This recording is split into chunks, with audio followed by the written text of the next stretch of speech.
मैं अनंतनाग में अभी जस्ट आके देखा प्लेस ऑफ ऑकरेंस पर, तो वहाँ पर एक संतरी था और गार्ड रूम में 2 और सिपाही था।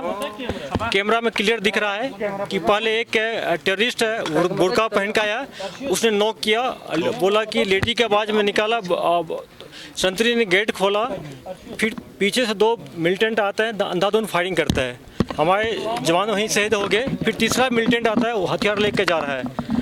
चारों में से इनिशियल तो हम लोगों ने कि लेडी है, लेकिन जब ठीक से देखे सीसी फुटेज को, लेडी नहीं है बल्कि मेल था और टेररिस्ट ही है। चारों में से 2 आइडेंटिफाइड हो गया, दोनों श्रीनगर सिटी का है, एलईटी से आउटफिट से ताल्लुक़ रखते हैं। एक का नाम शाहिद खुर्शी डार है, छानपुरा का टेररिस्ट, जो हमारे कैटेगराइज टेररिस्ट है, और दूसरा जो है श्रीनगर सिटी का ही है, उबैद सफ़ी डार है उनका नाम। और जो रिसेंटली जो लास्ट ईयर 6 टेररिस्ट नए एक्टिविटी किए हैं, ज्वाइन किए एलईटी में, उन्हीं में से दोनों हैं और 2 आइडेंटिफाई नहीं हुआ है। और हम लोग इन पिन पॉइंट फॉर जनरेट करके जल्दी इनको न्यूट्रलाइज कर लेंगे। हम लोग ऑपरेशन बहुत कर रहे हैं पिछले 3 महीना में, लेकिन सक्सेस नहीं मिला है जनवरी फरवरी मार्च में। और लेकिन आज भी छानपुरा में कॉर्डन सर्च था और अपने ऑपरेशन को और बढ़ा देंगे, इंट को और स्पेसिफिक कर रहे हैं हम लोग। अब बहुत जल्दी इसको न्यूट्रलाइज कर देंगे हम लोग।